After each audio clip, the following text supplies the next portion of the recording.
Okay, welcome back to Purple Hibiscus by Maranda, Ngozi, Adichie.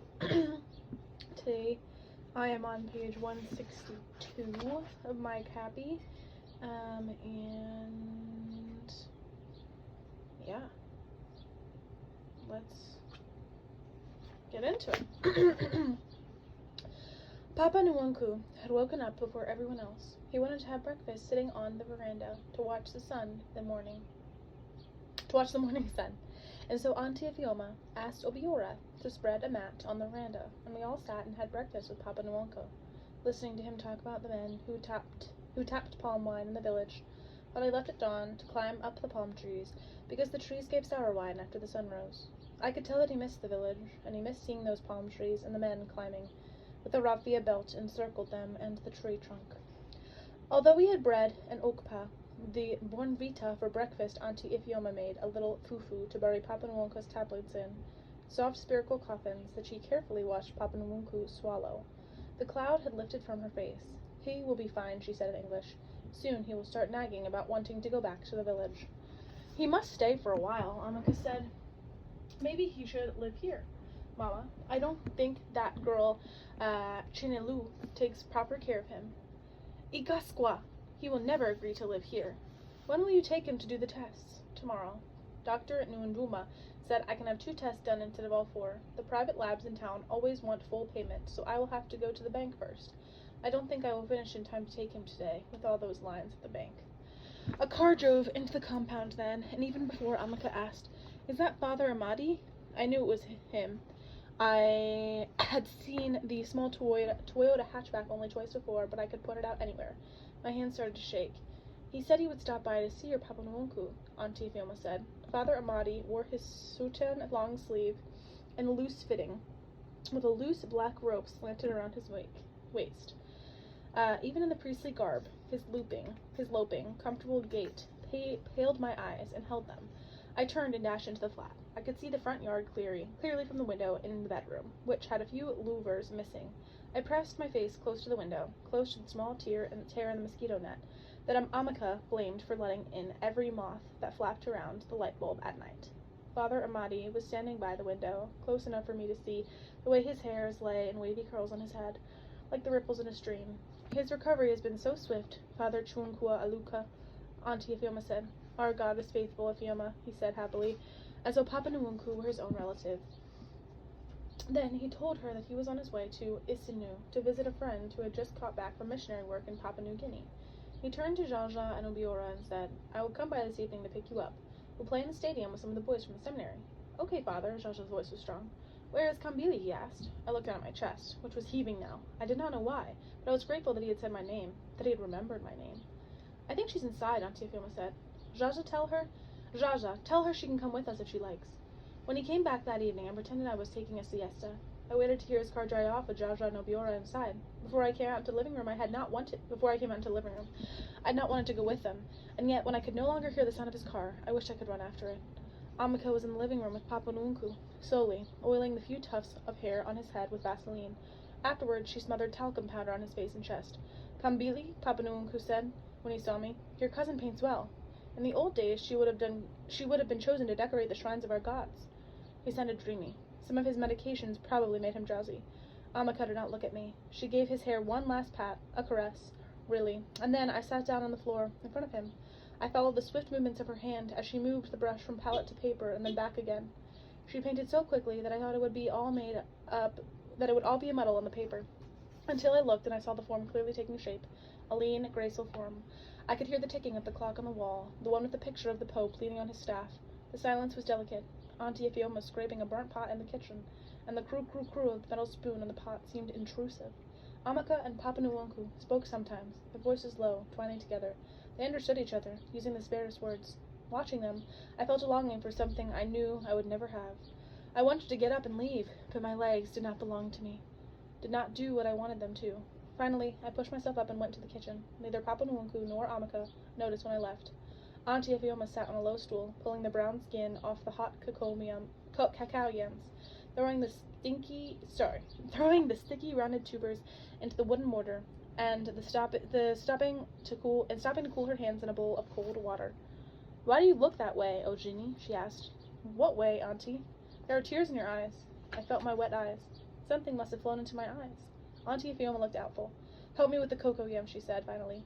I pulled a low stool close to her and sat down. The skin seemed to slip off easily until enough for Auntie Fiona. But when I pressed one end of the tuber, the rough brown skin stayed put, and the heat stung my palms.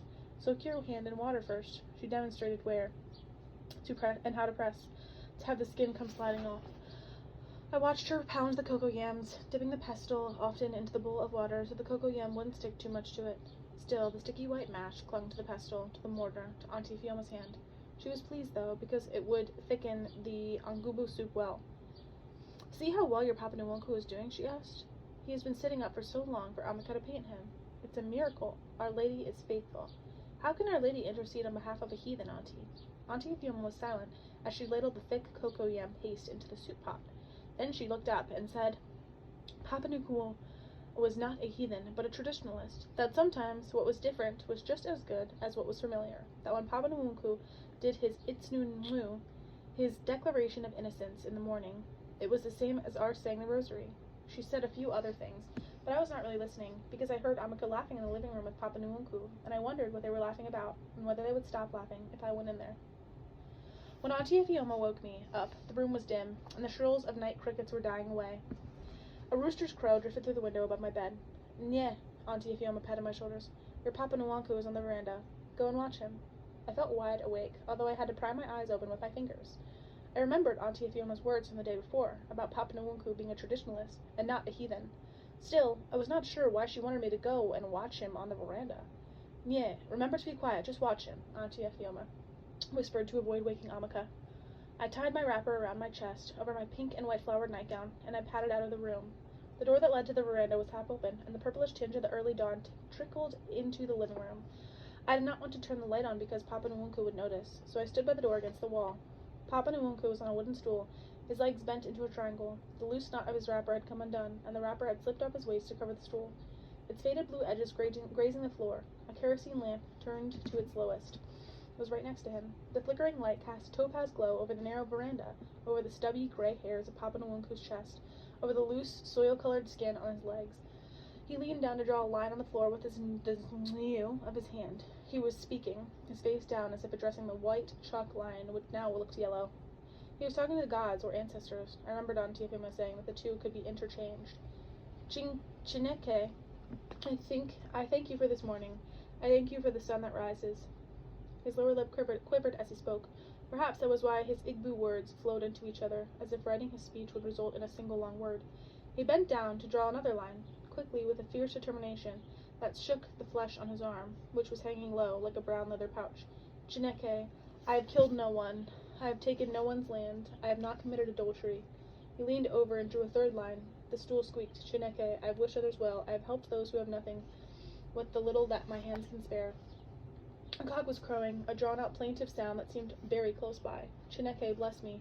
Let me find enough to fill my stomach. Bless my daughter Ifioma. Give her enough for her family. He shifted in the stool. The navel once stood out, I could tell, but now it looks like a wriggly eggplant, wrinkled eggplant drooping. Chineke, bless my son Eugene. Let the sun not set on his prosperity. Lift the curse that they have put on him. Papa-Nnukwu leaned over and drew one more line. I was surprised that he prayed for Papa with the same earnestness that he prayed for himself and Auntie Ifioma. Chineke, bless the children of my children. Let your eyes follow them away from the evil and towards good. Papa-Nnukwu smiled as he spoke. His few front teeth seemed a deeper yellow in the light, like fresh corn kernels. The wide gaps in his gums were tinged with a subtle tawny color. Chineke, those who wish others well, keep them well. Those who wish others ill, keep them ill. Papa-Nnukwu drew the last line, longer than the rest. With a flourish, he was done. When Papa-Nnukwu rose and stretched his entire body like the bark of a gnarled Gimelina tree in our yard, captured the gold shadows from the lamp flame in its many furrows and ridges. Even the aged spots that dotted his hands and legs gleamed. I did not look away, although it was sinful to look upon another person's nakedness. The rumples in Papa-Nnukwu's belly did not seem so many now, and his navel rose, higher, still enclosed between folds of skin. Between his legs hung a limp cocoon that seemed smoother, free of the wrinkles that crisscrossed the rest of his body, like mosquito netting. He picked up his wrapper and tied it around his body, knotting it at his waist. His nipples were like dark raisins nestled among the sparse gray tufts of his hair on his chest. He was still smiling as I quietly turned and went back in the bedroom. I never smiled after we said the rosary back home. None of us did. Papa-Nnukwu was back on the veranda after breakfast, sitting on the stool, and Amaka settled on the plastic mat at his feet. She scrubbed his foot gently with the pumice stone, soaked it in a plastic bowl of water, rubbed it over with Vaseline, and then moved it onto the other foot. Papa-Nnukwu complained that she would make his feet too tender, that even soft stones would pierce his soles now that he had never wore sandals in the village, though Auntie Fioma made him wear them here. But he did not ask Amaka to stop. "I'm going to paint him out here on the veranda, in the shade. I want to catch the sunlight on his skin," Amaka said, when Obiora joined them. Auntie Fioma came out dressed in a blue wrapper and blouse. She was going to the market with Obiora, who, she said, figured out to change faster than a trader with a calculator. "Come, Billy, I want you to help me with the ora leaves so I can start the soup when I come back," she said. "Ora leaves?" I asked, swallowing. "Yes, don't you know how to prepare ora?" I shook my head. "No, Auntie." "Amaka will do it then," Auntie Fioma said. She unfolded and refolded her wrapper around her waist, nodding it at her side. "Why?" Amaka burst out. "Because rich people don't prepare ora in their house?" Won't you participate in eating the ora soup?" Auntie Fioma's eyes hardened. She was not looking at Amaka, she was looking at me. "Oh, Janidi, come, Billy, have you no mouth? Talk back to her." I watched a wilted African lily fall from its stalk into the garden. The crotons rustled in the late morning breeze. "You don't have to shout, Amaka," I said finally. I don't know how to do the ora leaves, but you can show me." I did not know where the calm words had come from. I did not want to look at Amaka, did not want to see her scowl, did not want to prompt her to say something else to me, because I knew I could not keep up. I thought I was imagining it when I heard the cackling, but then I looked at Amaka, and sure enough she was laughing. "So your voice can be this loud, Kambili," she said. She showed me how to prepare the ora leaves, the slippery light green leaves. The fibrous stalks had fibrous stalks that did not become tender from cooking, and so had to be carefully plucked out. I balanced the tray of vegetables on my lap and set to work, plucking the stalks and putting the leaves in the bowl at my feet.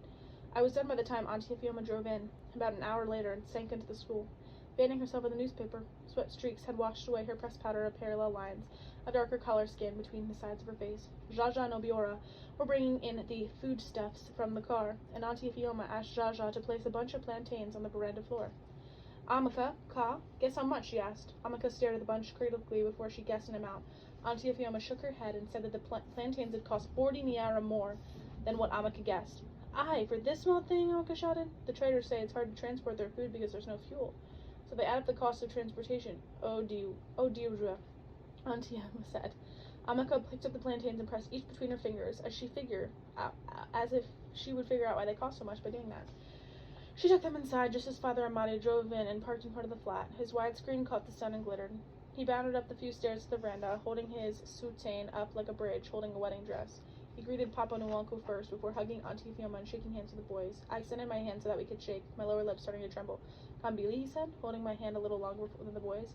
"Are you going somewhere, Father?" Amaka asked, coming into the veranda. "You must be baking in that soutane." "I'm going over to give some things to a friend of mine, the priest who came back from Papua-New Guinea. He returns next week." "Papua-New Guinea? How did he say the place is, eh?" Amaka asked. "He was telling a story of crossing a river by a canoe, with crocodiles right underneath. He said he is not sure what happened first, hearing the teeth of the crocodile snapping, or discovering that he had wet his trousers." They had better not send you to a place like that," Auntie Fioma said with a laugh, still fanning herself and sipping from a glass of water. "I don't even want to think about your leaving, Father," Amaka said.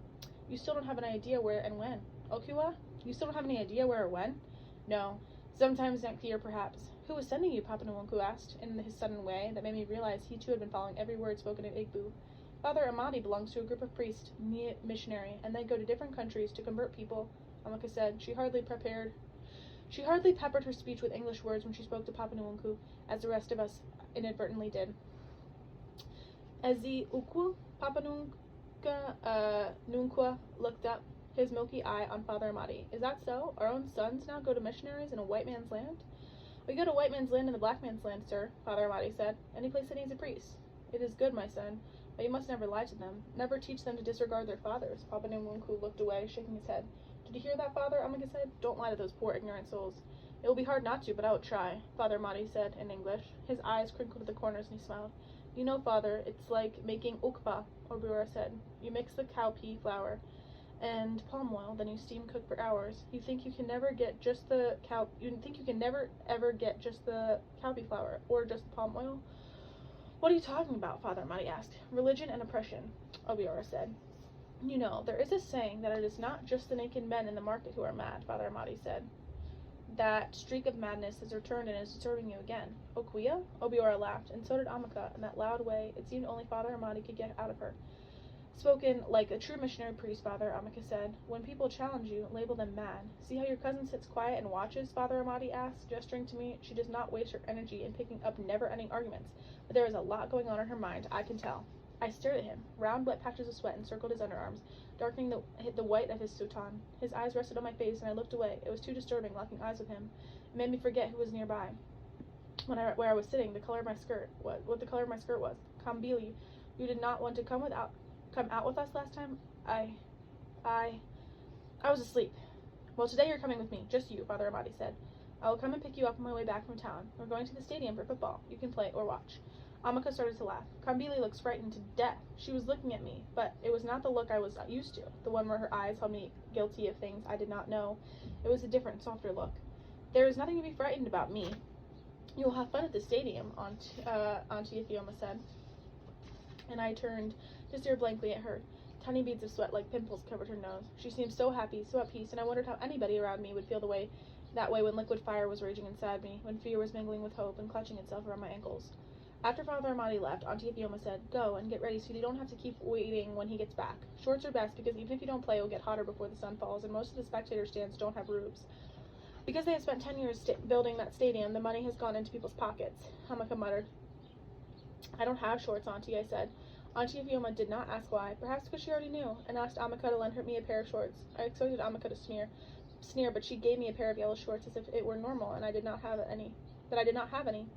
I took my time putting on the shorts, but I did not stand in front of the mirror for too long, as Amaka did, because guilt would nibble at me. Vanity is a sin. Jaja and I looked in the mirror, just long enough to make sure our buttons were done right. I heard the Toyota drive up in the front of the flat a while later. I took Amaka's lipstick from the top of the dresser and ran it over my lips. It looked strange, not as glamorous as it did on Amaka, but did not have the same bronze shimmer. I wiped it off. My lips looked pale, a dour brown. I ran the lipstick over my lips again, and my hands shook. Kambili, Father Amadi is horning outside for you, Auntie Ifioma calls. I wiped lipstick away with the back of my hand and left the room. Father Amadi's car smelled like him, a clean scent that made me think of a clear azure sky. His shorts had seemed longer than last time I saw him in them, well past his knees. But now they climbed up to expose a muscular thigh sprinkled with dark hair. The space between us was too small, too tight. I was always a penitent when I was close to a priest at confession, but it was hard to feel penitent now, with Father Amadi's cologne deep in my lungs. I felt guilty instead, because I could not focus on my sins, could not think of anything except how near he was. I sleep in the same room as my grandfather. He is a heathen, I blurted out. He turned to me briefly, and before he looked away, I wondered if the light in his eyes was amusement. Well, how do you say that? It is a sin. Why is it a sin? I stared at him. I felt that he had missed a line in his script. I don't know. Your father told you that? I looked away out the window. I would not implicate Papa, since Father Amadi obviously disagreed. Jaja told me a little about your father the other day, Kambili. I bit my lower lip. What had Jaja said to him? What was wrong with Jaja anyway? Father Amadi was nothing else until my father Amadi said nothing else until we got to the stadium, and he quickly scanned the people running on the tracks. His boys were not here yet, so the football field was empty. We sat on the stairs in one of the 2 spectator stands that had a roof. Why don't we play set before the boys come, he said. I don't know how to play. Do you play handball? No. What about volleyball? I looked at him and then away. I wondered if Amaka would ever paint him, would ever capture the clay smooth skin, the straight eyebrows which were slightly raised as he watched me. I played volleyball in class when I said, but I stopped playing because I was not that good and nobody liked me, and nobody picked me. I kept my eyes focused on the bleak, unpainted spectator stands, abandoned for so long that the tiny plants had started to push their green heads towards the cracks in the cement. Do you love Jesus? Father Amadi asked, standing up. I was startled. Yes, I love Jesus. Then show me. Try and catch me. Show me you love Jesus. He had hardly finished speaking before he dashed off, and I saw the blue flash of his tank top. I did not stop to think. I stood up and ran after him. The wind blew in my face, into my eyes, across my ears. Father Amadi was like a blue wind, elusive. I did not catch up to him until he stopped near the football goalpost. So you don't love Jesus, he teased. You run too fast, I said, painting. I will let you rest, and then you can have another chance to show me you love the Lord. We ran 4 more times. I did not catch him. We flopped down on the grass. Finally, he pushed a water bottle into my hand. You have good legs for running. You should practice more, he said. I looked away. I had never heard anything like that before. It seemed too close, too intimate, to have his eyes on my legs, any part of me. Don't you know how to smile, he asked. What? He reached across, tugged lightly at the sides of my lips. Smile. I wanted to smile, but I could not. My lips and cheeks were frozen. unthawed by the sweat running down the sides of my nose. I was too aware that he was watching me. "What is the reddish stain on your hand?" he asked. I lifted out of my hand the smudge of hastily wiped lipstick that still clung to my sweaty back of my hands. I had not realized how much I had put on. "It's a stain," I said, feeling stupid. "Lipstick?" I nodded. "Do you wear lipstick? Have you ever worn lipstick?" "No," I said. Then I felt that smile start to creep over my face, stretching my lips and cheeks, an embarrassed and amused smile. He knew that I had tried to wear lipstick for the first time today. I smiled again. "Good evening, Father," echoed all around. The 8 boys descended on us. They were about my age, the shorts that had holes in them, the t-shirts washed so often I didn't know what color they'd originally been, and the similar crusty spots from the insect bites on their legs. Father Amadi took his tank top off and dropped it on my lap before joining the boys in the football field. With his upper body bare, his shoulders were a broad square. I did not look down at his tank top on my lap as I inched my hand over ever so slightly toward it. My eyes were on the football field, on Father Amadi's running legs, on the flying white and black football, and on the many legs of the boys, which all looked like one leg. My hand finally touched the top on my lap, moving over it tentatively as though it could breathe, as though it were part of Father Amadi. When he blew a whistle for the water break, he brought peeled oranges and water wrapped into tight cone shapes in the plastic bags from his car. They all settled down on the grass to eat oranges, and I watched Father Amadi laugh loudly with his head thrown back, leaning to rest his elbows on the grass. I wondered if the boys felt the same way I did with him, that they were all he could see. I held on his tank top a while. I watched the rest of them play, a cool wind that started to blow, chilling the sweat on my body. When Father Amadi blew the final whistle 3 times with the last time drawn out, the boys clustered around him, heads bowed while he prayed. "Goodbye, Father," echoed around as he made his way towards me. There was something confident about his gait, like a rooster in charge of all the neighborhood hens. In the car, he played a tape. It was a choir singing Igbo worship songs. I knew the first song. Mama sang it sometimes when Jaja and I brought our report cards home. Father Amadi sang along. His voice was smoother than the lead singers on the tape. When the first song ended, he lowered his volume and asked, "Did you enjoy the game?" "Yes. I see Christ in their faces, in the boys' faces." I looked at him. I could not reconcile the blonde Christ hanging on the burnished cross in St. Agnes and the sting-scarred legs of those boys. They live in Uba. Most of them don't go to school anymore because their families can afford it. And Kweme, remember him, in the red shirt? I nodded, although I could not remember. All the shirts had seemed similar and colorless. His father was a driver here in the university, but they retrenched him, and the Ikweme had to drop out of the Nusaka High School. He is working as a bus conductor now, and he is doing very well. They inspire me, those boys. Father Amadi stopped talking to join in the chorus. I nodded in time to the chorus. We really did not need the music, though, because his voice was melody enough. I felt that I was home, that I was where I was meant to be for a long time. Father Amadi sang for a while. Then he lowered the volume to whisper again. "You haven't asked me a single question," he said. "I don't know what to ask." "You should have learned the art of questioning from Amaka. Why does the trees shoot go up and the root go down? Why is there a sky? What is life? Just why?" I laughed. It sounded strange, as if I were listening to the recorded laughter of a stranger being played back. I was not sure I had ever heard myself laugh. "Why did you become a priest?" I blurted out, then wished I had not asked. That the bubbles in my throat had not let that out. Of course, he had gotten the call, the same call that all the reverend sisters in the school talked about when they asked us to always listen for the call when we prayed. Sometimes I imagined God calling me, his rumbling voice, British accented. He would not say my name right. Like Father Benedict, he would place the emphasis on the second syllable rather than the first. I wanted to be a doctor at first. Then I went to church once, and I heard his priest speak, and I was changed forever. Father Amadi said. Oh, I was joking. Father Amadi glanced at me, then looked surprised. I did not realize that it was a joke. It's a lot more complicated than that, Billy. I had many questions growing up. The priesthood came closest to answering them. I wondered what questions they were, and if Father Benedict too had those questions. Then I thought, with a fierce, unreasonable sadness, how Father Amadi's smooth skin would not be passed on to a child, how his square shoulders would not balance the legs of his toddler son who wanted to touch the ceiling fan. "Oh, I'm late for the chaplaincy council meeting," he said, looking at the clock. "I'll drop you off and leave right away." "I'm sorry." "Why?" "I spent an enjoyable afternoon with you. You must come with me to the stadium again. I will tie your hands and legs up and carry you if I have to." He laughed. I stared at the dashboard of the blue and gold legion of the Mary sticker on it. Didn't he know that I did not want him to leave, ever? That I did not need to be persuaded to go to the stadium or anywhere with him? The afternoon played across my mind, and I got out of the car in front of the flat. I had smiled, run, laughed. My chest was filled with something like bath foam, light. The lightness was so sweet, I tasted it on my tongue, the sweetness of an overripe, ripe, yellow cashew fruit.